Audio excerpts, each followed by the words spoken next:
6년 동안 많은 일을 하신 우리 김광현 회장님 축하드리고, 또 오늘 창립 기념식을 한다고 하니까 창립 기념식이 잘 진행되기를 바라겠습니다. 이 자리에 참석해 주신 여러분께도 감사드립니다. 송민만 교수입니다.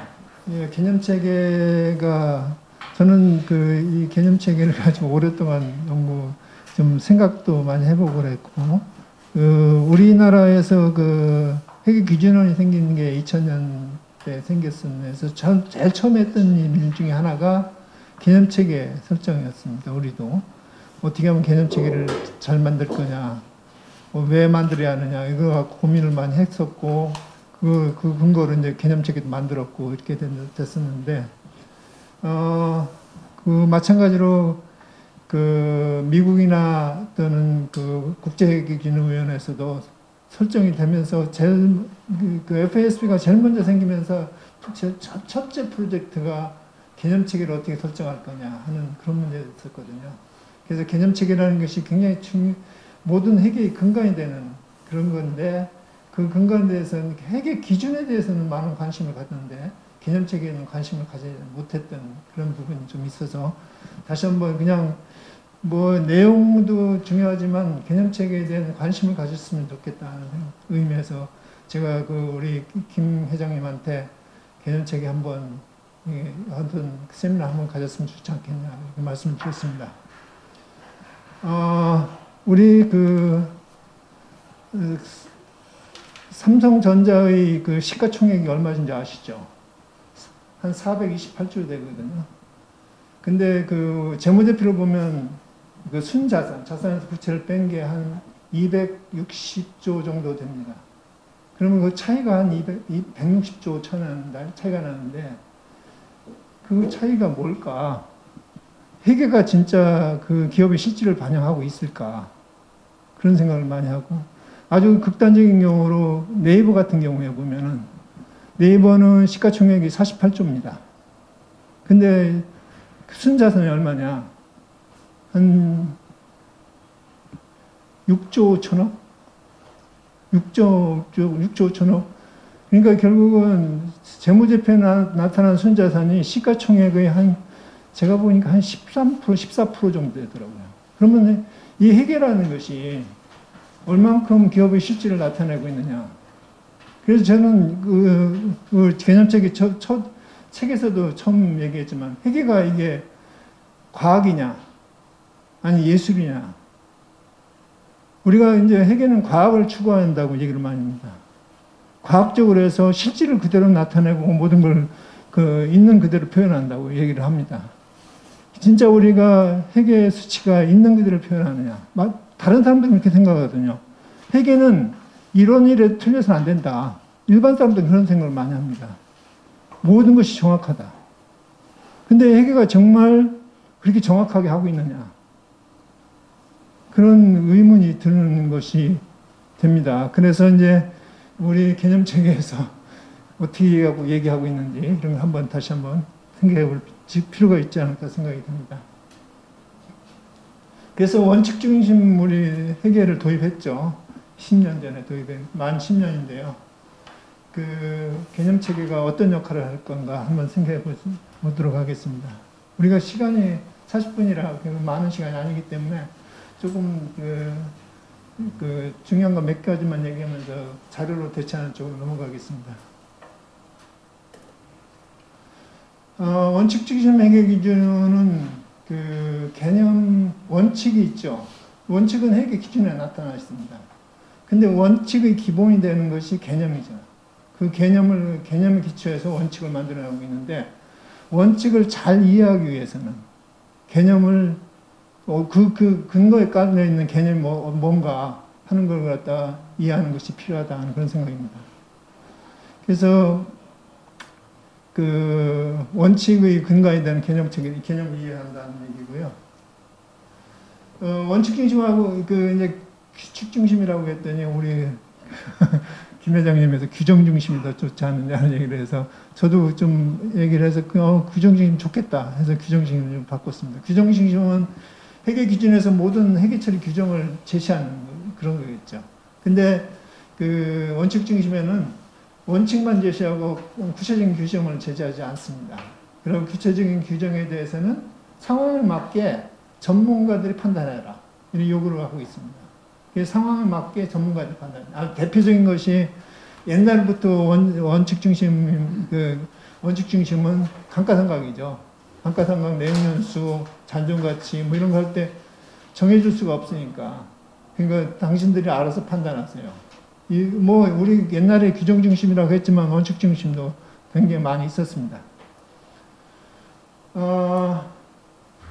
그 원칙 중심과 규정 중심 비교를 하고 있는데요. 이거는 그 한종서 교수님이 쓴 책에도 자세히 나와 있었고, 그래서 그 제일 중요한 것이 이 규정 중심에서는 규정을 만들어 놓으면 우리 이런 얘기를 하죠. 우리 사회에서도 법망을 빠져나간다. 법망을 빠져나간다는 얘기를 하잖아요. 규정을 만들면 규정을 빠져나가려고 여러 가지 기업의 경우에는 어떤 특정 목적을 달성하기 위해서, 예를 들면 부채 비율이 높다든지 이익이 적다든지 이랬을 경우에 어떤 목적을 달성하기 위해서 그 거래를 구조화한다는 얘기. 다른 말로는 회계 엔지니어링 라고 또 부르죠. 구조화해가지고 빠져나간다. 우리나라의 대표적인 경우에 예를 들어서 IMF가 터졌을 때 정부에서 대도 이기시 부채 비율을 맞춰라 했더니 기업들이 빠져나간 방법 중에 예를 들어서 리스를 갖고 있는 물건을 팔아가지고 다시 리스를 하면서 그 운용 리스로 바꿨다든지 이런 경우가 꽤 많았었거든요. 그런 식으로 했었고, 또는 스페셜 퍼포스 엔티티를 만들어서 엔론 경우에 대표적인 건데 우리나라 기업도 그렇게 많이 했죠. 은행 같은 경우에도 스페셜 퍼포스 엔티티 많이 가지고 있었고 스페셜 퍼포스 엔티티를 통해서 빠져나가고 그런 것이 많이 있었죠. 그리고 거래를 구조하는 그런 현상이 발생했었죠. 그 다음에 규칙을 정하다 보니까 모든 상황에 맞는 규칙을 만들 수가 없었어요. 그러다 보니까 어떤 일률적으로 만들어서 상황에 맞는 실질을 반영하지 못하는 회계 처리가 되고 있었습니다. 그래서 이제 원칙 중심 회계가 그래서 필요하다는 얘기를 하는데, 사실 원칙 중심 회계도 여러 가지 문제점이 많이 있습니다. 가장 대표적인 게, 우리나라의 경우는 가장 대표적인 게, 아까도 안부 회장님도 말씀하셨지만, 이 성문법 체계의 국가, 우리나라가 대표적이죠. 이런 국가에서는 전문가 판단을 중요시 않는 경향이 있다. 그렇기 때문에 이 원칙 중심 회계가 정착하기가 쉽지 않다. 그런 얘기를 하고 있죠. 근데 원칙 중심 회계의 핵심은 이겁니다.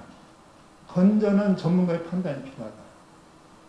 전문가의 역할이 필요합니다. 누가 전문가인가? 진짜 우리 사회에서 회계 전문가가 누군가? 그런 회계 전문가들이 스스로 책임지고 판단할 수 있는 그런 분위기를 만드는 것이 중요하다고 생각하고 있습니다. 그래서 개념체계에서 개념을 제시하고 이 개념을 근거로 해서 이제 원칙이 나오죠. 그래서 이 다양한 원칙, 회계 기준서가 나오고 있는데요. 그래서 이제 그렇지만 이 개념 체계는 기준이 아닙니다.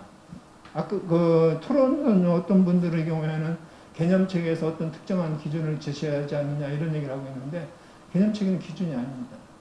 기준이 아니고 기준이 근간이 되는 개념을 제시하는 거지 기준이 아닙니다. 기준을 해석하고 판단할 때, 운용을 할 때 개념 체계에서 무슨 얘기를 해도 기준을 만든 원칙을 만든 근본 개념이 뭐냐 하는 것을 이해하는 것이 중요하다는 것이, 이 개념 체계에서 어떤 기준을 만드는 건 아니다 이런 얘기를 하고 있습니다. 개념 체계를 만드는 경우에 회계 기준을 만드는 우리 회계 기준을 만드는 분들이 많이 있네요. 여기서 우리 한정수 교수님도 있고 여러분들이 계시는데, 이 회계 기준을 만들 때 자칫 잘못하면은 이런 개인적 편견과 정책 압력이 작용할 수 있습니다. 그거를 버텨내가는 것이 개념체계가 할 수 있습니다. 개념체계에서는 이거 하지 말라고 했다. 이래서는 안 된다. 이렇게 버텨나갈 수 있는 거라고 볼 수 있죠.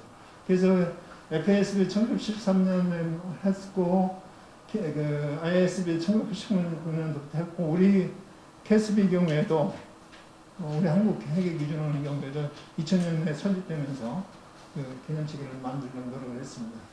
그래서 개념체계의 기본은 가장 그 원칙, 많이 쓰는, 이용할 수 있는 분야가 이겁니다. 회계 기준을 제정하고 개정할 때 일관성 있는, 그 다음에 그 개념을 제시한다는 이런 것이 있고요. 이게 첫 번째 목적이고, 세 번째 목적, 이해관계자가 회계 기준을 이해하고 해석하는 데 도움이 될 수 있다. 하는 걸 볼 수 있습니다. 개념체계 2년 전이죠. 2018년에 생긴 개념체계 구성을 보면 이런 체계로 돼 있다고. 이 그림은 뭐 여러 군데서 제시하고 있는 건데, 이 그림은 뭐 국제회계 기준에서 이런 식으로 이런 근거를 제시하고 있지는 않지만, 이런 그 국제기준은 그냥 단순히 1장에서 8장까지 이 그 회계 개념체계를 순서대로 제시하고 있습니다. 첫 번째, 요까지는, 요 1장, 2장의 경우에는 일반 목적 재무보고에 대해서 얘기하고, 3장서부터는 재무제표에 대해서 얘기를 하고 있습니다. 재무제표하고 재무보고를 구분하고 있는데, 재무보고는 재무제표보다 훨씬 포괄적인 그런 거라고 볼 수 있죠. 그럼 개념체계를 한번 좀 살펴보도록 하겠습니다. 주요 개념을 보면은, 사실은 이 개념체계에서 우리가 추구하는 것은 일반적으로 그런 생각을 하죠. 우리 경우에 원칙 중심 회계다. 원칙 중심 회계는 규정 중심 또는 규칙 중심 회계하고 다른 거다. 이런 얘기를 하고 있죠. 근데 사실은 미국에서는 이런 얘기를 해요. 회계는 목적 중심 회계예요. purpose oriented 회계 기준이 돼야 한다. 이런 얘기를 해요. 우리가 회계에서 추구하는 목적이 뭐냐? 회계 기준을 만들면 회계 기준에서 추구하는 목적이 뭐냐? 그 목적에 맞는 회계 기준이 제시돼야 한다. 이런 얘기를 하죠. 그래서 목적을 세우는 것이 굉장히 중요하다고 봐요. 그래서 회계 일반 목적 재무보고에서도 목적이 뭐냐? 이런 얘기를 하고 있어요. 현재 잠재적 투자자는 대여자, 기타 채권자, 기업의 자원을 제공하는 의사결정할 때, 합리적 의사결정할 때 유용한 회계 정보를 제시하는 것. 이 목적을 하고 있어요. 사실은 이 재무보고의 목적을 찾기 위해서 굉장히 오랫동안 노력을 했습니다. 뭐가 목적이 돼야 하느냐? 왜냐하면 이용자가 굉장히 다양하거든요. 누구를 주요 이용자, 여기서는 주요 이용자를 현재 잠재적 투자자 이런 사람으로 재무정보의 주요 이용자를 하고 있어요. 왜 그런 사람이 주요 이용자가 되겠냐? 왜 정부는 아니냐? 왜 경영자는 아니냐? 왜 일반 대중은 아니냐? 이런 얘기를 할 수 있잖아요. 근데 어쨌든 일반 목적 재무보고를 했을 때 우리가 선정한 것은 재무보고의 주요 이용자로서 이 기업의 자원을 공급하는 기업의 자원을 공급하는 분들, 이분들을 주요 이용자로 봤는데, 이거는 아마도 자본주의이기 때문에 생기지 않은가 그런 생각이 들어요. 기업은 자본이 없으면 운영할 수 없으니까 이 자본을 공급하는 것이, 적절히 공급하는 것이 중요하다. 결국 자본을 공급하는 장소가 증권시장이거든요.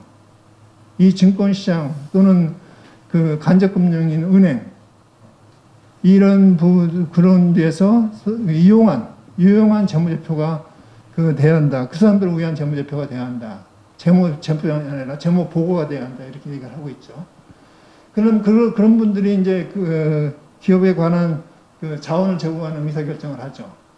그 의사결정할 때 잘 쓰일 수 있는, 유용하게 사용될 수 있는 그런 정보를 제공해야 한다. 이런 얘기를 하고 있죠. 한번 보면은, 그런 얘기를 해요. 그 일반 목적 제목이 필요하냐? 요즘에 AI도 있는데 AI가 다 알아서 해주는데 뭘 보고를 이렇게 자세히 하느냐? 그냥 대충 그 자료 뭐 여러 가지 형식을 갖춰서 만들고 막 이렇게 하는데 기업에 일어나는 사건만 알려주면 AI가 제가 알아서 할 거다. 이렇게 생각할 수도 있다는 얘기죠. 근데 그렇게 하기 위해서는 상당한 비용이 우리가 그냥 회계 재무제표를 만드는 것보다 사회적 비용이 코스트가 많이 든다. 이렇게 보고 있는 것이 그런 입장이에요. 그래서 그 일반 목적 재무 보고가 필요하다. 그런 얘기를 하고 있고요. 자원 제공에 관한 의사결정 정보라고 했는데 이것이 다른 의사결정이 중요하냐? 그렇다고 보고 있죠. 조효 이용자 집단을 식별할 필요가 그렇다고 보고 있고 몇 가지만 다 얘기 안 하고 몇 가지만 얘기했습니다. 자본시장의 자원 제공자를 조효 이용자로 식별했을까? 이 사람들은 가장 중요하다.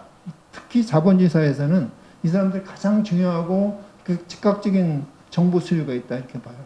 그 사람들한테. 그래서 그렇지만 그분들은 직접 그냥 회사한테 은행은 가능할 수 있죠. 은행은 뭐 돈 안 빌려준다. 그러니까 돈 안 빌려줄 테니까 뭐 만들어 와라. 뭐 별 자료를 다 요구할 수도 있죠. 그렇지 않고 일반 경우에는 이게 그 직접 정보를 요구할 수 없는 집단이기 때문에 이분들한테 그 정보를 제공하는 것이 중요하다는 얘기를 하고 있고요. 규제기관, 우리나라의 경우에 때로는 규제기관들이 나서가지고, 야, 우리한테 필요한 정보가 없다. 이렇게 얘기할 수 있잖아요. 근데 그 규제기관 정보하고 2008년에 금융위기가 일어났었잖아요. 미국에서. 그때 그거 갖고 이슈가 됐었습니다. 규제기관에 맞는 금융 안정성을 위한 회계 처리를 해야 하느냐. 근데 안 된다 하는 것이 결론이었었죠. 결론에서 규제기관 나름대로 다른 정보를 다른 목적으로 할 수 있지만 일반 목적 재무보고에서 규제기관에 맞춰서 회계 기준을 그 재무정보를 제공해서는 안 된다 하는 것이 일반적입니다. 그 다음에 두 번째 장에서는 이게 제일 중요합니다. 결국은 유용한 재무정보라면 뭘 유용한 재무정보라고 하느냐 그랬을 때 이 두 가지 특성을 얘기하고 있죠. 그 의사결정의 유용한 정보를 위해서는 목적적 거부하고 표현 충실성 두 가지를 얘기하고 있습니다. 그리고 이제 보강적 질적 특성으로서 여러 가지를 얘기하고 있는데 예를 들면 적시성이라든가 비교 가능성이나 검증 가능성 이런 거 이해 가능성 중요도 하지만 이거는 요 두 가지가 충족됐을 때 이것이 충족되지 않은 상태에서 뭐 적시성을 따진다든지 비교 가능성, 검증 가능성 따지면 안 된다는 얘기입니다. 그 보강적 질적 특성은 언제 쓰이냐면은 근본적 질적 특성을 충족하는 회계 대안이 두 개가 있는데 그 둘 중에서 어떤 걸 선택할 거냐. 그랬을 때 쓰이는 거지. 예를 들면 이 검증 가능성이나 적시성 이런 것들이 그 앞에 가가지고 그 목적적 값은 표현 중립성 하는데 거기에 그 결정하는데 그 쓰인다. 그렇지는 않다는 얘기죠. 그러니까 그 보강적 질적 특성은 근본적 질적 특성을 이미 다 충족된 대안을 선택할 때 그때만 쓸 수 있다. 그런 얘기를 하겠습니다. 그 다음에 목적적 합성은 이제 그 의사결정, 예측가치, 확인가치 두 가지 얘기하고 있고 중요성을 얘기하는데 중요성은 기업 특유의 그 목적적 합성이라고 하죠. 목적적 합성은 그 목적에 적합하려면 내가 그 정보를 쓴다. 근데 중요하지 않다. 나한테는 중요하지 않다. 여러분 포켓에 그 지갑에 10,000원이 돈이 있는데 저 같은 경우에 제가 이제 돈이 있어요. 근데 와이프가 내 지갑에서 한 10,000원을 빼갔단 말이에요. 근데 몰라. 그게 중요하지 않다라고 생각하면은 그분은 좀 그 돈이 좀 많은 분이고, 그렇지 않고 왜 2만 원 있는데 왜 만 원이 없어졌어? 이렇게 하면 만 원이 중요한 이슈가 될 수 있거든요. 그렇기 때문에 의사결정 목적에 맞는 기업 나름대로 특이한 또는 그 어떤 그 재무제표 요소에 따라서 중요할 수 있다는 얘기죠. 예를 들어서 삼성전자에서 그 감가상각이 천억이 차이가 났다. 그렇게 중요하지 않아요. 감가상각을 하는데 1,000억을 차이가 났다. 정보 이용자 입장에서는 그렇게 중요하지 않습니다. 그렇죠? 근데 조그만 기업에서 예를 현금이에요. 삼성전자라도 현금이요 한 1,000만 원 차이가 났다. 그건 중요합니다. 상황에 따라 중요할 수 있고 그 요소에 따라 중요할 수 있고 기업 규모에 따라 중요성이 달라지는 거라고 봐서 이게 기업 특유한 목적적 합성이라고 하죠. 그 다음에 인식할 때 중요한 것만 인식합니다. 이런 그 자산이나 부채의 정의에 맞더라 하더라도 중요하지 않으면 인식하지 않습니다. 그러니까 인식을 위한 최소권이라는 얘기를 하고 있죠. 그 중요성에 대해서는 여기서 언급을 많이 하고 있습니다. 중요성 어떻게 판단할 거냐 하는 얘기. 참고로 보시고요. 표현 출신, 신뢰성이 표현 중심으로 대체됐죠. 신뢰성이라는 것은 그게 용어가 애매하다. 그 너무 제한적이다 해갖고 그걸 그 표현 중심으로 대체를 했는데요. 이 표현 중심소 중에서 뭐 안전성, 오류가 없음, 무료, 무오류 이런 얘기를 하고 있지만 그 중요한 것이 중립성이라는 개념입니다. 중립성은 여러분 토론에서 얘기를 많이 했는데 우리 여기서 얘기하는 중립성은 불확실한 상황에서 주의를 기울이는 신중성 이렇게 얘기를 하고 있는데 비대칭적인 신중성 어떻게 보면은 그게 자칫하면 보수주의로 개념으로 받아들일 수 있습니다. 비대칭적인 신중성이 허용할 거냐? 근데 그 개념책에서는 허용하는 것은 좀 어렵지만 실무에서는 상당 부분 비대칭적인 신중성도 운용이 될 거다 이런 얘기를 하고 있어요. 왜냐하면 비대칭적인 신중성이 그 기업의 경우에 회계 처리하는 사람 입장에서는 이거 잘못하면 소송에 걸린다. 또는 이 재무제표를 가지고 채권자를 보호해 줘야 하는데 채권자 보호에 그 데트 이퀴티 레이쇼 같은 거 조정해 갖고 채권자한테 불리하게 만들 수가 있다. 이런 것 때문에 비대칭적인 신중성도 상당 부분 의미가 있다고 봐요. 그래서 당분간은 비대칭적인 신중성이 없어지지 않을 거다. 그런 생각을 하고 있습니다. 그리고 이제 보강적 질적 특성에서는 비교 가능성은 비교 가능성에는 자칫 잘못하면 통일을 기하는 것이 비교 가능성이 높아진다 생각할 수 있어요. 모든 기업의 동일한 회계 처리. 근데 그렇지는 않다고 보죠. 그래서 그 동일한 회계 처리가 아니라 통일한 모든 극단적인 리기드한 유니폼멘트라고 하는데 아주 통일성을 지키는 것이 반드시 비교 가능성이 높은 건 아니다. 그런 얘기를 하고 있고요. 그 다음에 비교하지 않아도 목적적 합하고 얼마든지 표현 충실할 수 있다. 이렇게 보는 것이 입장입니다. 이해 가능성, 이것도 그 토론에서 많이 말씀하시고 계시는데, 이해 가능성도 사실은 최근에 영국에서 발표를 했죠. 그래갖고, 지금 우리나라 재무제표가 만들어지고 있는데, 영국 얘기입니다. 재무제표가 만들어지고 있는데, 이 정보 이용자가 이용 가능하냐? 이용하는데 문제가 많다. 사실은 우리나라 재무제표는 너무 저는 동의합니다. 이용 가능하지 않은 부분이 굉장히 많아요. 회계 전문가라고, 저도 회계 전문가라고 볼 수 있는데, 회계 전문가는 제가 봐도 이런 정보가 꼭 필요할까? 이런 경우도 있고, 잘 이해하기 어려운 부분도 있고, 많이 있습니다. 그래서 이해 가능하도록 이렇게 만들 필요는 있지만, 반면 정보를 이용하는 사람들도 상당한 회계에 대한 그 이해를 높일 필요가 있다 이렇게 보는 거죠.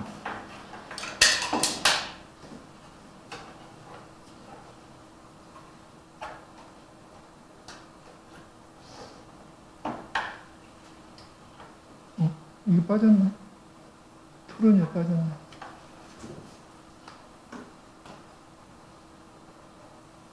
뒤에 토론이 빠졌네. 한참 뒤에. 요거하고 그 토론이 한 페이지가 있었는데 빠졌네. 첫 파일에 작업을 하고 그렇게 하는 거. 그래 뭐 하나가 빠졌구나. 하여간 그 여러 가지 얘기 토론은 제가 하기에는 지금 자료에는 좀 있는데 토론에서 여러 가지가 얘기 나오고 있는데 이 그 앞으로 이제 여러 가지 보잖아요.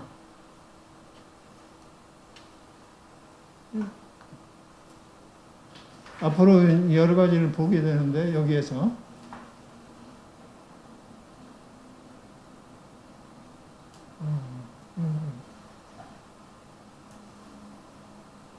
여기에서 이제 지금 질적 특성을 얘기했잖아요.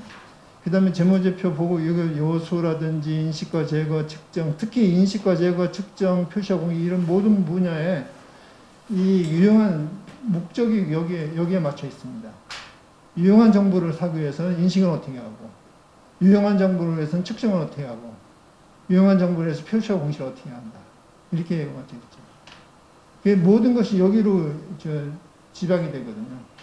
그래서 여기에 대해서 유용한 정보를 그 의사결정 목적에 적합하고 표현 충실할 수 있는 정보를 그러니까 그 측정할 때도 여러 가지 측정 기준이 있지만 의사결정 목적에 적합하고 그 다음에 표현 충실할 수 있는 것이 어떤 거냐 그걸로 이제 해야 한다는 얘기죠. 그래서 모든 것이 초점이 여기에 맞춰 있다는 얘기고요. 그 다음에 인식할 때도 마찬가지로 표시공개도 똑같습니다. 그러니까 항상 가장 관심 있는 분야가 이용한 재무정보의 특성 이거라고 볼 수 있습니다. 여기 한 장이 빠져서 조금 그렇긴 한데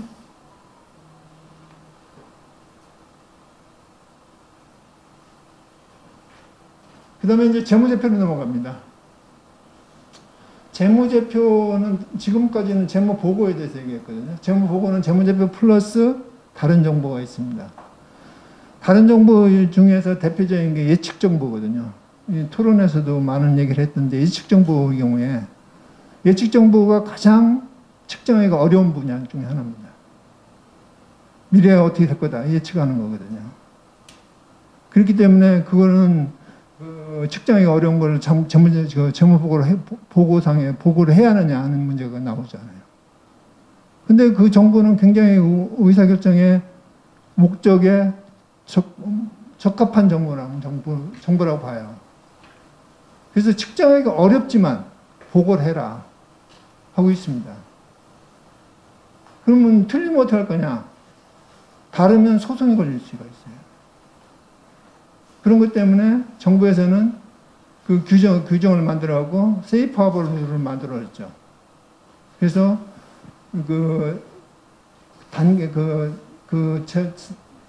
정보를 제공하는 단계에서 합리적인 의사결정을 했다면은 나중에 그 정보가 틀리더라도 다르더라도 책임지지 않는다 하는 규정을 만들어졌잖아요.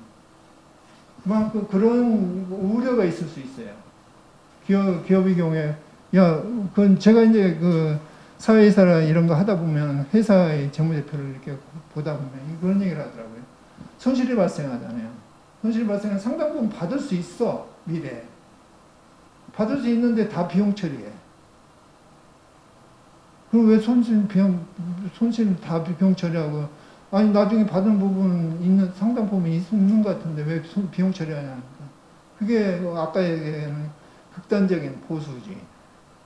그러니까 비대칭적인 신중성이죠. 그렇게 하는 경향이 있어요. 근데 그거는 맞지 않다고 생각합니다. 표현 충실성이 맞지 않습니다. 그러니까 예를 들어서 제시하고 우리가 손실을 100만 원을 받는데 그 중에서 50만 원 회수할 수 있을 것 같다.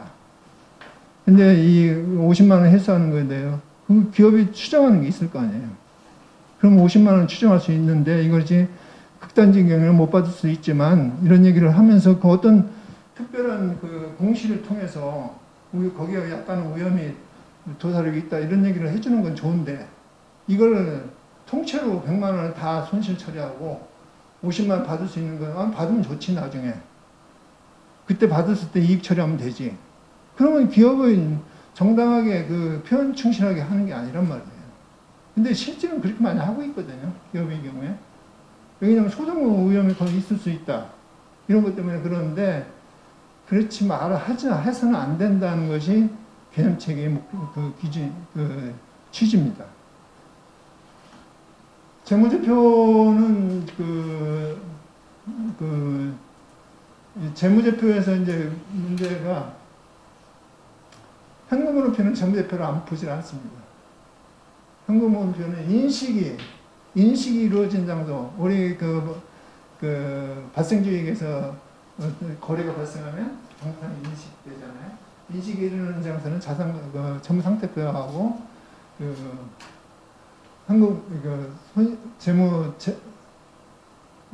성과표 플러스 주석이라고 봐요. 그렇기 때문에 현금은 들어가지 않는다는 얘기고요. 그 재무제표에서 여러 가지 항목에 대해서 위험에 관한 정보를 그거를 목적으로 우리가 재무제표를 제시하는 건 아니에요. 그렇지만 위험이 발생할 수 있다는 것을 주석이나 여기로 공시하는 것이 필요하다 이런 얘기를 보고 있고요. 그 다음에 우리 요즘에는 그 소유주 관점이 아니라 그 기업 실체의 관점에서 보고 있다는 것은 다들 아실 것 같고요. 보고기업의 경우에 이제 우리 경우에 이제 연결 재무제표, 비연결 재무제표는 만드는데 그 비연결 재무제표 그러니까 기업 단독 재무제표라고 할 수 있죠. 그 비연결 재무제표 만들 때 그 토론에서 보니까 비연결 재무제표 만들 때 어떤 규정을 어떻게 하느냐 이거는 회계 기준에서 할 거고 개념책에서 할 문제는 아니고요. 회계 기준에서 아마 그런 거를 제시하지 않을까 이런 생각을 해봅니다. 재무제표 요소 크게 1918년에 그 개념체가 바뀌면서 제일 중요한 부분이 재무제표 요소에는 정의가 바뀌었다는 거예요. 종전의 정의는 이렇게 되어 있습니다. 자산의 경우에는 과거 사건의 결과를 발생했고 기업이 통제하고 있으며 미래 경제적이 유입될 것으로 기대되는 자원. 이랬을 때 이렇게 하고 있는데 이번에는 세 번째가 바뀌었죠. 과거 사건의 결과로 기업이 통제하는 현재의 경제적 자원 이렇게 되고 있어요. 경제적 자원 이렇게 경제적 자원을 따로 정의해가지고 경제 효율을 창출할 잠재력을 지닌 권리. 잠재력만 지녔으면 됩니다. 근데 종전의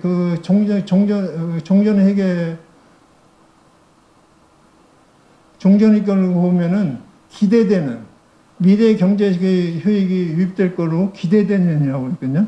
기대되는 거라고 해서 여기서 어떻게 보면은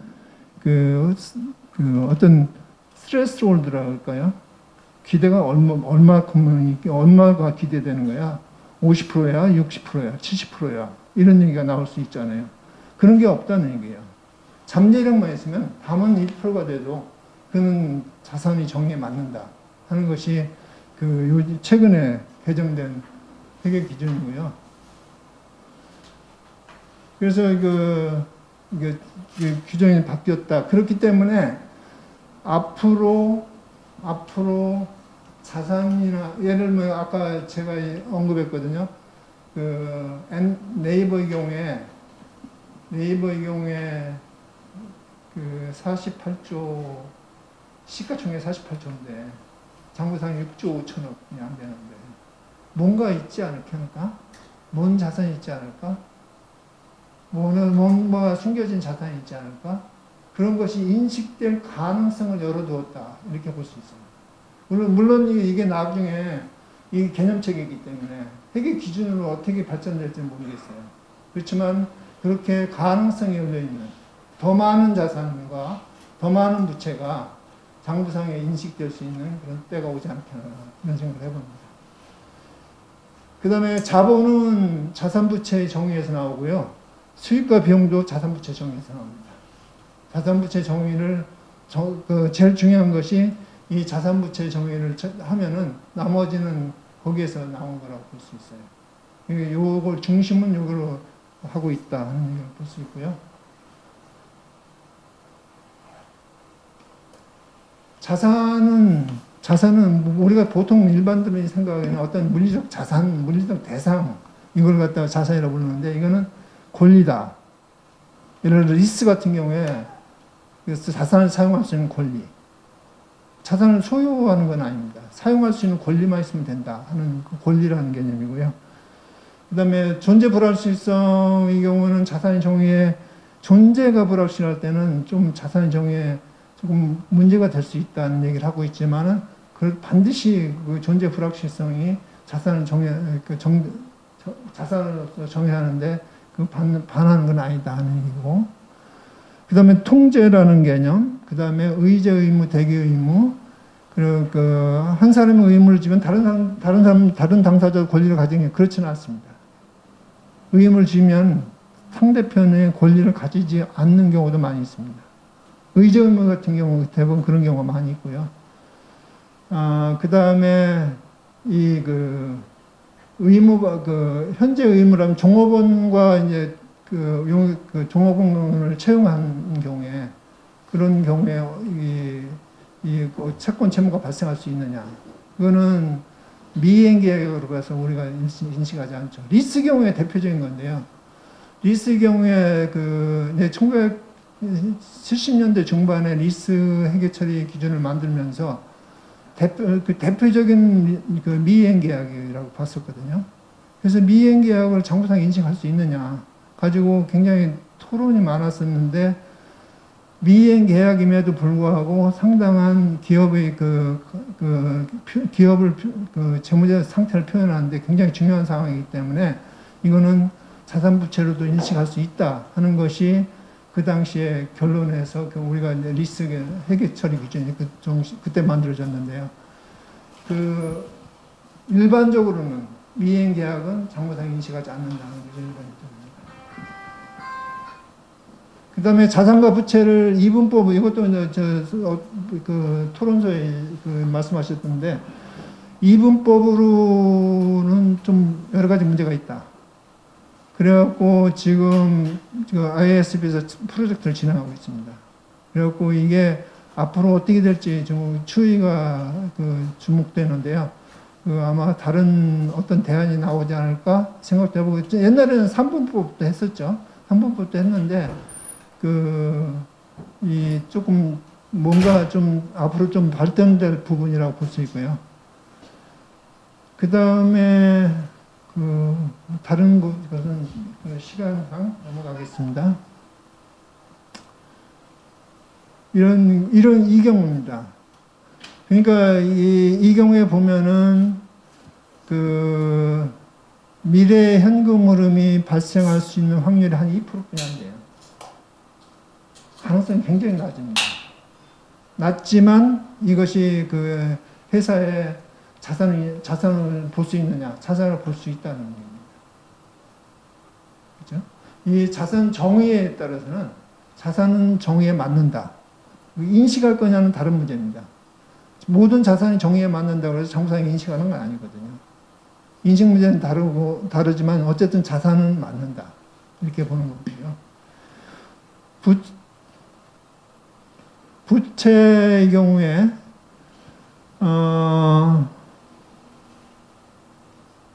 이런 경우 이제 이런 문제가 생겼을 때 다음에 가스 공급 가격을 낮춤으로 반영한다 했을 때 이거는 의무가 아직 발생하지 않았다 이렇게 보는 거죠.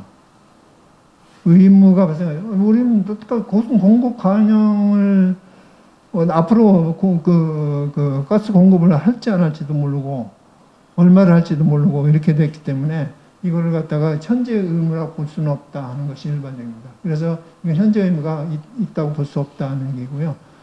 그렇지만은 이런 경우 반대로 다음에 소유자의 환급 해안 돈을 돌려줘야 한다. 똑같은 거의 비슷한 내용인데요. 그렇다는 규정이면 이거는 의무가 있다. 이렇게 보입니다. 현재 의무라는 것이 굉장히 중요합니다. 부채를 인식하기 위해서는 현재 의무여야 한다는 얘기죠.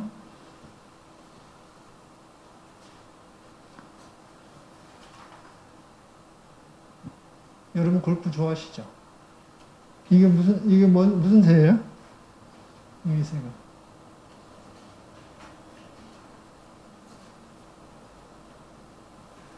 그런데 이제 뭐 아시죠? 알바트로스입니다. 알바트로스 새인데 이 새는 가만히 있으면 스스로 뜨지를 못한다고 그래요. 날릴 수가 없다는 얘기예요. 언제 날르냐? 폭풍우가 있을 때 바람을 타고 날른다고 합니다. 바람을 타고 날르면은 이틀에 거쳐서 지구를 한 바퀴 돈다고 합니다. 지구를 한 바퀴 돌 수 있는 거리를 비행한다고 그래요. 그만큼 그런 새인데 저는 여기 제 사진인데 골프 좋아하거든요. 제가 한 40년 넘게 골프를 쳤는데 골프 좋아하는데 이 공인회계사들 전문가, 회계 전문가라고 뭐 공인회계사도 아니고 그를 포함해서 회계를 한 전문적으로 다루는 분들, 우리 이양 우리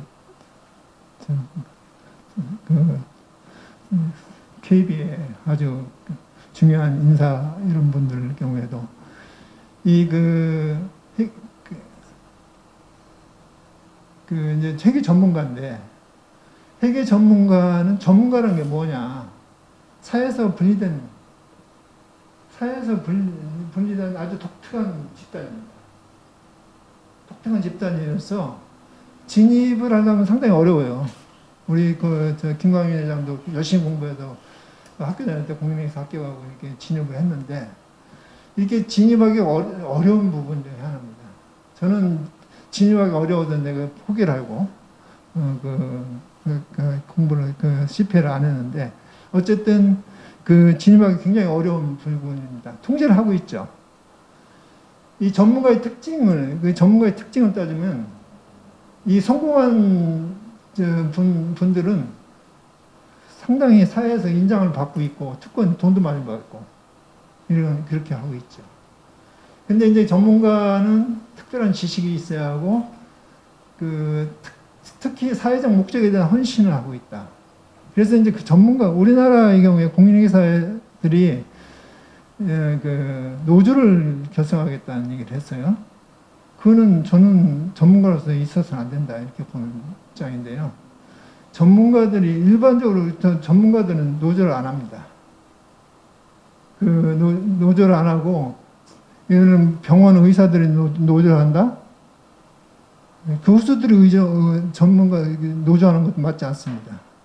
전문가는 사회적 목적을 위해서 자기가 손해봐요.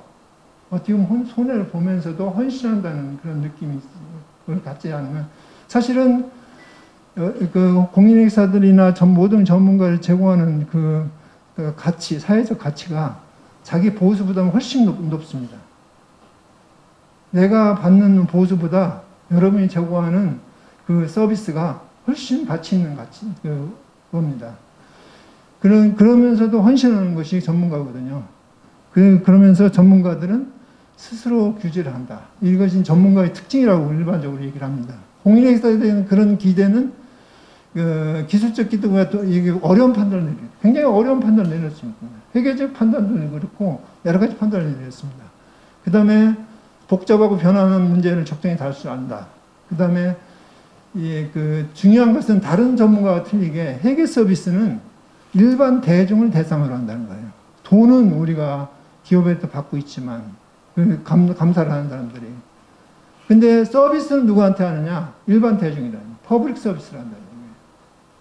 이 퍼블릭 서비스가 굉장히 중요하거든요. 일반 대중한테는 서비스가.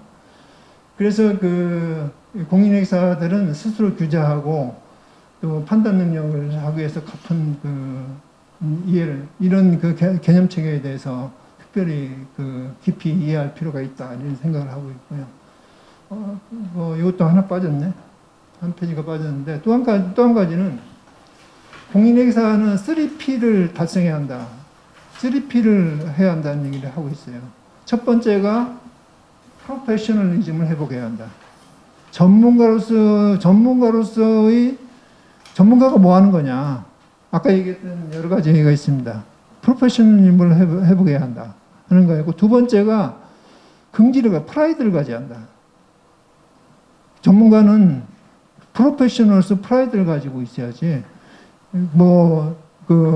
돈 받고 일한다 그런 생각을 해서는 안 된다. 그리고 사회에 공헌한다는 프라이드 이게 있어야 한다는 얘기고, 마지막으로 이거 하는 것이 원칙, 프린시플로 돌아가야 한다. 사실은 공인회계사 분들한테 원칙 중심 회계가 됐다는 것은 굉장히 좋은 기회입니다. 공인회계사들이 긍지를 찾고 프라이드를 느낄 수 있는 아주 좋은 기회입니다. 공인회계사들이 스스로 판단하라는 거거든요. 판단해라. 당신들의 의견을 존중하겠다 하는 것이 지금 원칙 중심 회계에서 중요한 겁니다. 근데 우리가 공인회계사들이 포기하면 안 됩니다. 포기하지 않고 스스로 전문가의 긍지를 살려갖고 살려나가는 그런 것이 필요하다는 생각을 하고 있습니다. 말씀하신 3P가 자료집에는 들어가 있습니다. 들어가 있어요. 자료. 이건 안 들어가 있고. 예. 그랬어요. 원시 파일이 왔다 갔다 하는 바람에 있는데 거기에 중간 질문 하나 해도 괜찮다면요. 예. 왜 지금 송 교수님 말씀은 그렇게 전문가의 프라이드 전문성 이렇게 했는데 헌신했는데 의사도 전문가 아니에요? 교수도 전문가 아니에요? 맞아요. 근데 그 사람들은 다 노조를 지금 구성하고 있죠. 노조가 합부가 됐습니다. 의사가 노조 하나요? 그걸 하겠죠. 그리고 변호사도 노조하고요. 변호사는 노조가 있네요. 그리고 회계사는 노조가 생겼죠. 최근. 젊은 회계사들이 한다는 얘기를 하는데 일반적으로는 전문가들은 노조가 없습니다. 왜냐하면 노조라는 것은 내가 한 만큼 대가를 받겠다는 거예요. 근데 전문가들 제공하는 서비스는 굉장히 가치가 높은 서비스예요. 사회적으로. 그 가치를 어떻게 보면 측정할 수 없는, 가치를 측정하기가 굉장히 힘든 그런 서비스를 제공하는 분야이기 때문에, 예를 들어서 의사들이 환자를 살린다. 그걸 가치를 어떻게 측정하겠어요? 그 받는 대가가 얼마? 그거 갖고 측정할 수가 없습니다. 그렇기 때문에 전문가들은 굉장히 사회에서 존경을 받게 되고, 그러면 대가도 아주 엄청 많지는 않아도 다른 사람보다 훨씬 많이 대가를 받고 있고. 그렇기 때문에 내가 일할 만큼 대가를 받겠다. 노조를 하는 건 대부분 그런 거거든요. 그거는 엄청난 변화라고 볼 수 있어요. 그렇기 때문에 일반적으로는 전문가들은 노조를 결성하지 않는 것이 일반적입니다. 그 다음에 이제 잠깐 쉬어갔고요. 그래서 아까 알바트로스와 마찬가지로 어떻게 보면은 전문가로서 고고한 긍지를 찾고 하는 것이 필요하다 하는 것이 제 생각입니다. 그 다음에 인식과 제거인데요. 인식은 장부상에 인식을 할 때 어떤 자산이나 부채의 정의에 맞았다고 모든 장부상에 기록하면 안 되거든요. 인식 기준이 있는데 인식 기준이 아까 얘기했지 목적적 합하고 충실한 표현을 하는, 그렇다면 인식을 하고, 그렇지 않으면 자산이 정의에 맞다 하더라도 부채의 정의에 맞다라도 인식하지 말아라 하는 것이 기본입니다. 제거할 때는 이미 목적 적합한 정보이기 때문에 이미 인식해 놨으니까 표현 충실성만 달성되면 제거할 수 있다 이렇게 보죠. 목적 적합성은 상관없이. 일반적으로는 제거할 때는 통지를 상실했을 때나 부채 같은 경우는 현재 의무를 더 이상 부담하지 않을 때 하고 있습니다. 이거 옛날의 인식 기준입니다. 옛날 인식 기준에, 지금 현재 인식 기준에 나와 있죠. 재무제표에. 지금 아까 얘기했듯이 개념 체계하고 기준서하고 안 맞는 부분이 꽤 많이 있습니다. 앞으로 이제 차츰 기준서도 개념 체계에 맞춰 나가겠지만, 현재는 그 기준서가 개념 체계를 못 따라오고 있는 부분이 많이 있습니다. 개념 체계가 바뀌었기 때문에 앞으로 상당히 바뀔 거다 생각을 하고 있습니다. 그리고 여기서는 옛날에는 그런 유입될 가능성이 높고 신뢰성 있게 측정할 수 있을 때 이게 바뀌었다는 거죠. 그래서 그 유입될 가능성이 높다 하는 그거는 어떤 스트레스홀드를 정해주는데 그런 게 필요 없다는 얘기예요. 가능성이 얼만큼 높느냐 그게 중요한 게 아니라 또는 그 측정 불가능하다, 측정하지 못한다, 어렵다. 옛날 측정하기 어렵다기 때문에 예를 들면 저는 여기서 나중에 나오겠는데 예를 들어서 이제 보면은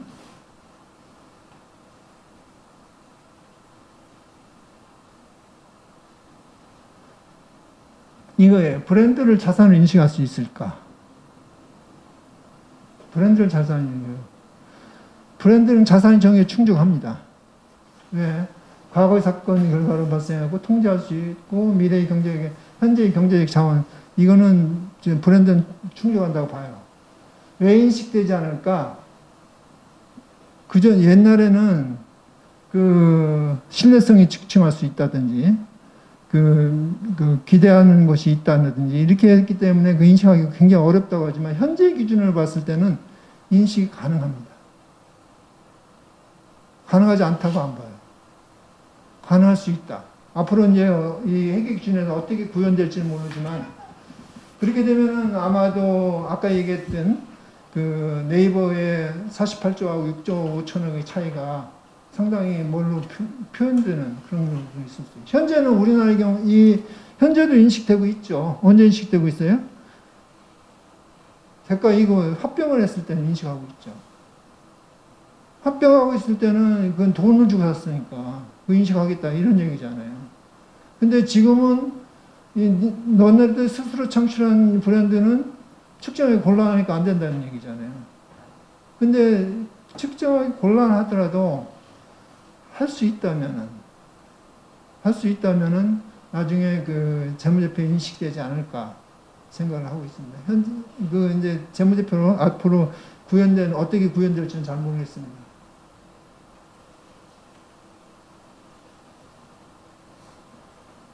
그래서 이제 자산부채 인식과 수익비용 인식이 연계되어 있죠. 그 다음에 충족한 항목 모든 인식은 아니죠. 인식 기준을 통과해야죠. 존재가 불확실한 사실을 인식할 수 있느냐? 대부분 아니라고 보고요. 그 다음에 인식 기준, 인식 기준에 우리는 인계치가 없습니다. 현재 인식 기준에는 인계치가 없고, 목적 적합하고 표현 충실할 수 있으면, 거기에 산출된 정보가, 거기에서 우리가 어떤 인식을 해가지고 산출된 정보가 목적 적합하고 표현 충실할 수 있으면 언제든 인식할 수 있다는 얘기예요. 그렇죠? 물론 신뢰할 수 있는 측정이 불가능하더라도 이걸 측정 방법을 하고 그것이 타당한 과정을 거치고 그 충분한 설명이 된다면 신뢰할 수 있는 측정이 없더라도 측정할 수 있다. 인식할 수 있다는 얘기고요. 그 다음에 실제로 인식 기준이 비대칭적인 경우가 있습니다. 우리 대표적인 것이 우발채무 경우죠. 우발 부채는 인식하고 우발 자산은 인식하지 않는. 그거는 인식하고 있는데 허용되고 있죠. 허용되고 있는데 아까 얘기했던 비대칭적인 보수 신중성에서 나온 거라고 볼 수 있어요. 그거는 개념책에서는 안 맞다 이렇게 보입니다. 안 맞다고 보지만 실무에서는 상당 부분 여러 가지 소송 가능성이나 이것 때문에 허용될 수 있을 거다 이렇게 보는 입장이고요. 그 다음에 관련 자산 부채를 왜냐하면 자산은 뭘로 인식하고 부채는 자산을 인식하는데 부채는 인식하지 않는다. 이런 경우는 있어서는 안 된다는 얘기고요.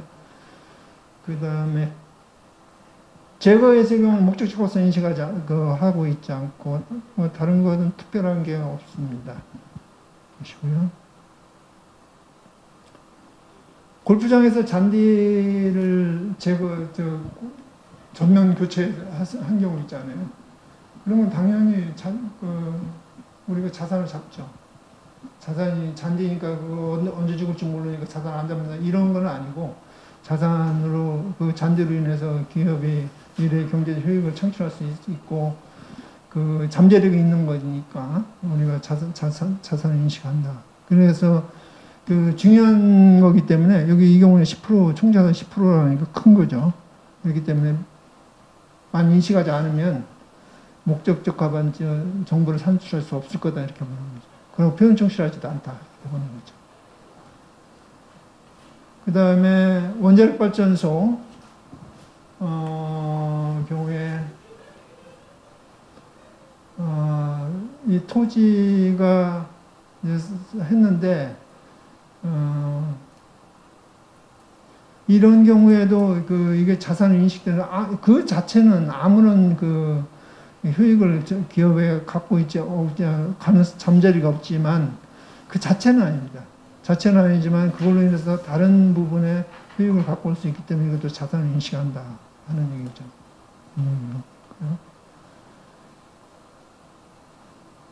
요런 사례는 우리가 옛날에 한정선 교수님하고 우리 개념책 연구 방법 만들 때 만든 사례죠. 예. 브랜드 아까 말씀했는데 우리나라의 삼성이 세계 6위더라고요. 브랜드 가치가. 근데 이 장부상에 인식하지 않았기 때문에 아까 426조하고 262조, 162조 차이가 나 있습니다. 우리 장부상에 난 자산하고 시가총액하고 162조 차이가 나는데 그 중에 상당 부분이 아마 브랜드가 아닐까 그런 생각을 해봅니다.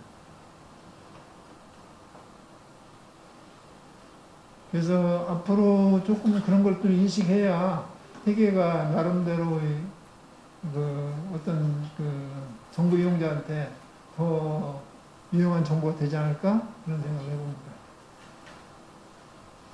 획정은 두 가지로 나누고 있죠. 역사적 원가와 현행가치 두 가지로 나누고 있고 공정가치, 현행가치는 공정가치, 사용가치, 이행가치, 현행원가를 이렇게 나누고 있는데요. 측정을 어떤 기준, 어떤 걸 선택할 거냐 이 중에서 어떤 자산이 있다, 내가 갖고 있는 자산이 있다. 예를 들어서 우리가 토지를 하나 갖고 있는데 그 중에 반은 내가 쓰고 있고 우리 공장을 하는데 쓰고 있고 반은 남한테 4분의 1은 남한테 임대해주고 4분의 1은 남한테 팔 목적으로 판매 목적으로 갖고 있다고 하면 이거 어떻게 회계 처리할 거냐. 마찬가지 건물도 해요. 건물 20층짜리가 있는데 우리가 10층까지 쓰고 있고 나머지 5층은 임대해주고 있고 나머지 5층은 팔려고 하고 있다. 어떻게 회계 처리하겠냐. 이런 문제가 나올 수 있잖아요. 그랬을 때 거기에 맞는 회계 처리 측정 방법을 선택해야겠죠.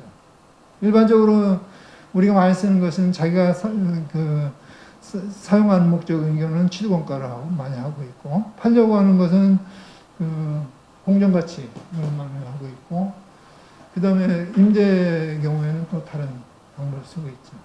그러니까 이게 어떤 목적으로 갖고 있느냐에 따라 다를 수 있다. 그런 얘기를 하고 있죠.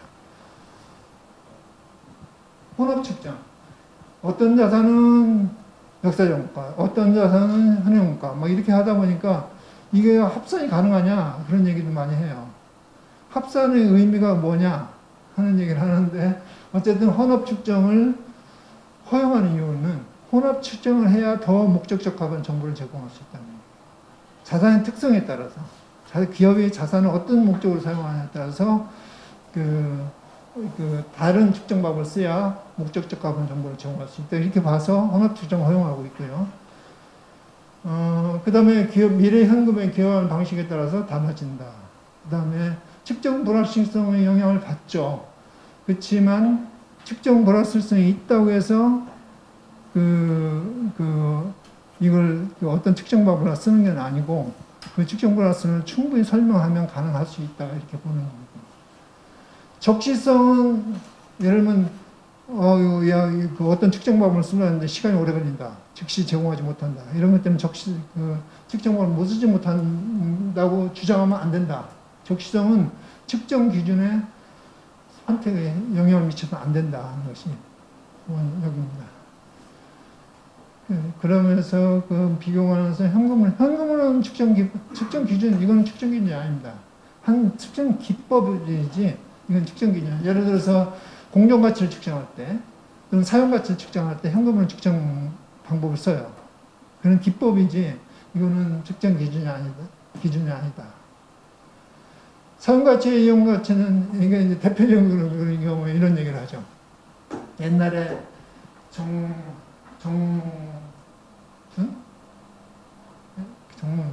그 현대에서 10주를 쓰고 땅을 샀잖아요.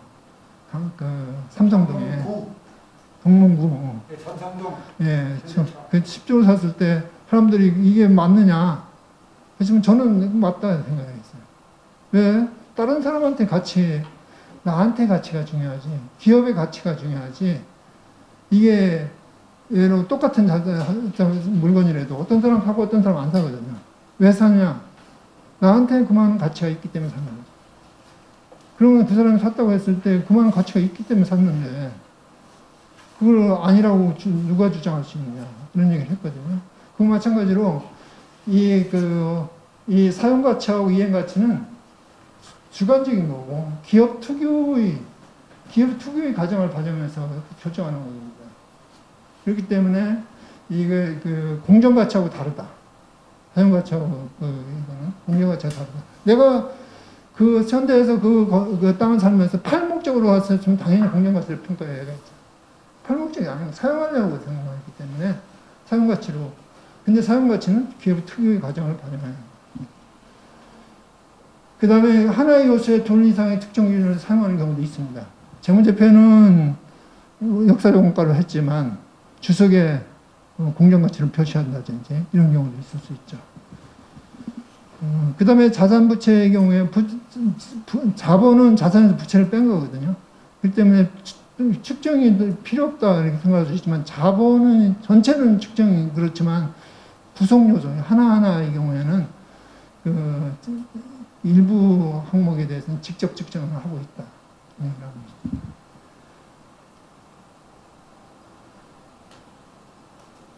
그 다음에 이제 기업의 경우에, 우리나라 기업의 경우에 어떤 유형자산에 대해서 역사적 원가를 할 거냐, 공정가치를, 자산 재평가를 할 거냐, 공정가치를 평가하겠느냐 하는 얘기를 할 수 있죠. 그랬을 때 선택의 기준은 어떻게 되겠느냐 한번 생각해 보면, 결국은 유형자산을 재평가하면은 정부 이용자들이 그거 맞다. 그 정보를 원하는 거지. 일반적으로 원해요. 시가가 얼마냐. 다 원하잖아요. 그렇지만은 표현 중실성, 이게 주관이 개입되기 때문에 표현 중실성이 좀 침해될 여지가 있다. 이런 얘기를 하고 있습니다. 그렇지만 기업에 따라서 이게 표현 중실성이 더 중요하다든지 또는 목적적 값보다는 더 중요한 경우가 있는데 특히 주주 구성과든지 대여자의 존재 이런 것에 따라서 예를 들어서 주주들이 내가 독자 내가 이 회사를 갖고 있다 이런 경우는 재평가 안 해도 상관없어요. 그렇지만 주주들이 별도로 존재하고 대부분이 외부 주주를 존재하고 채권자도 있고 그랬을 때는 그 사람들은 이 시가 정보를 원하거든요. 그냥 해야 한다. 그래서 상황에 따라서 우리 회사 안 해도 되는 회사가 있고 해야만 하는 회사가 있고 그렇습니다. 그런데 어떤 회사는 안 해도 될 회사가 하기도 하고 또는 회사는 해야 할 회사가 안 하기도 하고 뭐 이런 경우도 있습니다. 근데 이제 어쨌든 이런 선택을 할 때 목적적 값성, 신뢰성, 이제 표현 중립성 이걸 고려해서 선택을 하는 것이 맞겠다. 이 감사인 경우에도 당신들은 당연히 자산재 평가 해야 하는데 왜 안 해? 이렇게 얘기할 수 있고, 또 어떤 경우는 안 해도 상관없는데 왜 하냐고 이렇게 얘기할 수도 있는 그런 것들이 우리 감사인들이 해야 할 일이 아닌가 생각해 봅니다. 표시와 공시인데요. 표시와 공시 문제는 하여간 이것도 마찬가지입니다. 그 목적 적합하고 충실한 표현을 하기 위해서 표시와 공시를 그런 식으로 해야 한다. 근데 이제 비교 가능한 정보를 제공해야 하거든요. 그래서 그 규정을 맞추는 쪽으로 해야 한다는 얘기를 하고 있고요. 이게 이제 우리나라 재무제표를 보면 아직도 너무 복잡해요. 통합이, 분류는 열심히 하고 있는데 통합이 좀 안 이루어진다. 우리나라 외국의 재무제표들 보면 심플하거든요. 특히 애니얼 리포트 같은 데 나오는 재무제표는 반 페이지짜리도 있고 한 페이지짜리도 있는데 우리 재무제표는 굉장히 복잡해요. 그래서 이게 진짜 필요한가? 통합하는 노력. 그래서 너무 많은 정보를 요약해갖고 이제 문제 하는 경우 그렇지만 정보 이용자가 진짜 뭘 원할까? 그렇게 아주 디테일한 걸 원할까? 그렇지 않다면은 상당히 통합하는 것도 괜찮다는 얘기를 하고 있고요. 그 다음에 이제 기타 포괄 손익으로 분류하는 기준은 제시하고 있지 않습니다. 개념책에서. 개념책에서 제시하고 있고, 다만 이렇게 하죠. 목적적과 표현을 충실한 재무제표가 되는 어떤 기준을, 구체적인 기준을 제시하는 게 아니라, 목적 적합하고 표현 충실한 손익 개선과 대원 매우 예외적인 경우에만 기타 포괄 손익으로 분류하라. 이렇게 하고 있습니다. 그 다음에 재무성과표. 재무성과표, 예를 들면 포괄손익계산서라는 얘기를 우리 지금 쓰고 있잖아요. 그 재무성과표라는 이름으로 바꿉니다. 재무성과표, 재무상태표 해갖고 두 개로 하는 거죠. 포괄손익계산서, 손익계산서하고 기타 포괄손익계산서 두 개가 발표가 있죠. 이게 전달 방식에 대한 계산 프로젝트 IFRS를 하고 있지 않습니까? 그래서 앞으로 상당히 많이 이 전달 방식, 이 공시와 표시와 공시 부분이 상당히 달라질 거라 생각하고 있는데요. 요번에 우리 회계 기준에서 내는 있죠? 공개초안이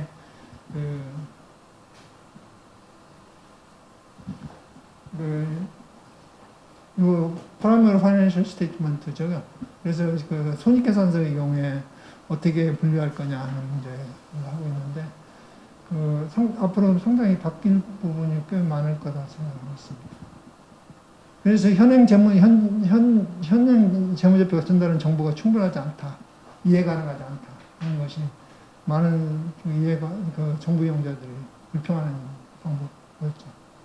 자본 및 자본유지 개념은 그렇게 중요한 것 같지 않고요. 한번 보시고요. 개념체계 접근법인데, 개념체계에서 제시된 개념을 활용해서 교육 및 우리 한정수 교수님하고 회계기준에서 교육분과위원회에서 할 때는 주로 이제 교육 쪽을 다뤘는데, 교육 및 실무에서도 아마 이걸 좀 해야 하지 않을까 생각을 하고 있습니다. 그래서 적용한 것이 기본 개념에서 원칙이 나오고 회계 처리 방법이 나오는데, 그렇기 때문에 이 기본 개념을 정확히 이해하지 않고는 원칙을 이해하기가, 물론 이해할 수는 있겠지만은 좀 더 깊이 이해하기 위해서는 기본 개념을 알아야겠다는 생각을 하고 있고요. 그래서 규정 중심에서 벗어나서 오픈북. 저는 뉴질랜드에, 저는 그걸 잘 몰랐어요. 뉴질랜드에 6개월 동안 안식년을 가 있었는데요. 거기는 공인해서 시험 볼 때 오픈북 시험을 보더라고요. 공인해서 시험 보러 가는데 책을 이렇게 써갖고 가는 거예요. 뭐냐니까, 시험 보러 가는데, 공인해서 시험 보러 가는 건 책을 가지고 가는데, 책 펴놓고 시험 본다는 거예요. 우리는 못할까? 그런 생각을 해봐요. 왜? 공인행실 좀 간단히 해가지고 출제하기도 쉽고 채점하기도 쉽고 하기 위해서 한다. 그건 우리 전문가를 뽑으면서 조금 너무 쉽게 뽑는 거 아니거든요. 그래서 조금 더 그 케이스를 뭐 사실 뭐 그 잘 외우고 계산 잘하고 하는 사람 뽑는 건 아니잖아요. 그 전문가라면 판단을 정확히 할 수 있는, 함정은 판단할 수 있는 사람을 뽑아야 하는데, 그렇지 않고 이 정확한 판단이 아니라 계산 및 기억 능력을 보는 그런 시험은 좀 곤란하지 않느냐 그런 생각을 합니다. 그 사법시험에서는 채점은 6개월씩 걸리고 몇 개월씩 걸리잖아요. 그리고 법전도 갖고 들어가고. 우리 특히 회계감사시험, 우리 감사협회는 회계감사시험 보면서 규정에 있는 그대로 어떻게 외워서 쓰느냐, 그런 시험은 지향해야 되지 않을까, 그런 생각이 듭니다.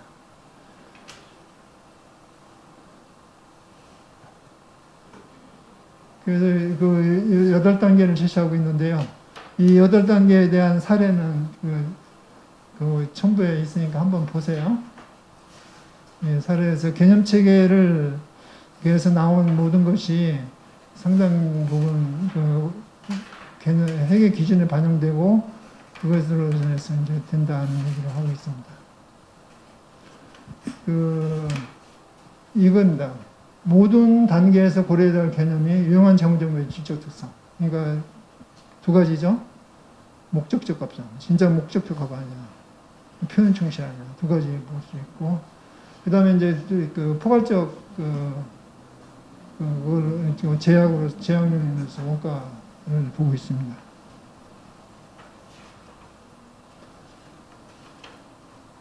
저는 마지막으로 이걸 이야기하고 있습니다. 재무보고 개념체계에서 저는 개념체계에서 원칙 중심의 페이어펄스 나오고, 그리고 적용을 이제 기업이 적용하고 감사인, 감독기구, 교육 적용하는데, 요번에 이제 CPA 18 선발 방식 무슨 과목을 했습니까? 무슨 과목이 중요한 게 아니죠. 무슨 과목도 중요하지만 어떻게 할 거냐 더 중요한데, CPA 선발 방식을 바꾸지 않으면 교육이 바뀌지 않고, 교육이 바뀌지 않으면 실제로 배출된 회계사들이 사고방식이 안 바뀐다는 얘기예요. 그래서 선발 방식을 좀 바꿨으면 좋겠어요. 돈이 좀 들더라도 상관없습니다. 돈이 들더라도 또는 시간이 걸리더라도 시간 선발 방식을 바꿨으면 좋겠다. 그래서 오픈북이라든지 케이스 중심이라든지 이런 식으로 했으면 좋겠다 생각이 있습니다. 제 발표는 여기까지 하겠습니다.